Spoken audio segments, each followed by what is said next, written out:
let's talk about some of the stuff that you're involved in, particularly in Delaware.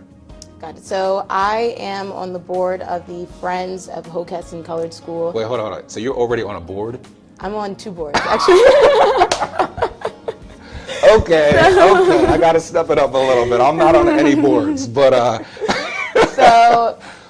right. Yeah, so cool. I'm on the board of the Friends of Hockessin Colored School number 107, which was one of the 5 schools included in the Brown versus Board of Education case that brought down the segregation of schools. Yes. And I originally got involved in that project because my professor, David Wilk at Temple, had been involved with the school, the Friends of Hockessin School, the Friends of HCS, so that's the shortened version. So they actually saved the school from a sheriff's sale.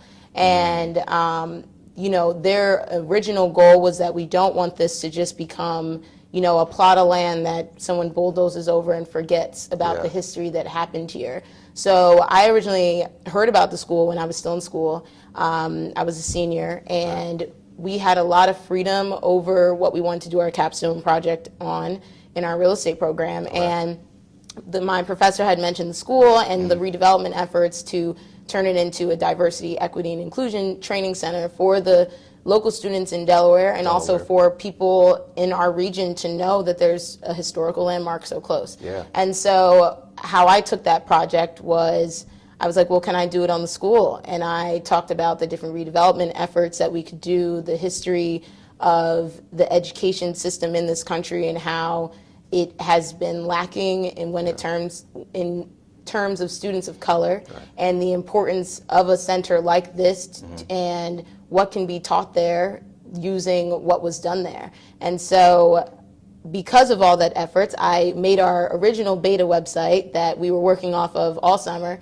And so when I graduated, he was like, okay, well, you made the website, and do you still want to be involved? Because like you're so passionate about it. And I was like, of course. So all summer I was like updating the website, and then until we got our funding off the ground and things like that. And we now have a new website as of like last month or so, and it's beautiful. But that was kind of my role. And then they invited me to be a part of their board just because of all the work I'd been helping them on. And just on May 17th, which is now Brown versus Board of Education Day in Delaware, in the state of Delaware, there was an event at the school, and there was local Delaware government that came down. Les was there, my mother was there, and my mother was actually a part of the first busing programs of desegregating the schools. So that was just a historical event in and of itself to see some of the students from the school there. And so we are planning to renovate the school. We're in works of doing that now, hopefully to get it open so that the students that used to walk through those doors can also see it again in a different light than what they're used to. Right. Oh, that's amazing. Yeah. That's awesome. That's awesome. And you're on another board as well? Yeah, so I'm also, talk about that. So I'm also on the board of Cornet, which I'm sure you're familiar with. Cornet, the global real estate nonprofit.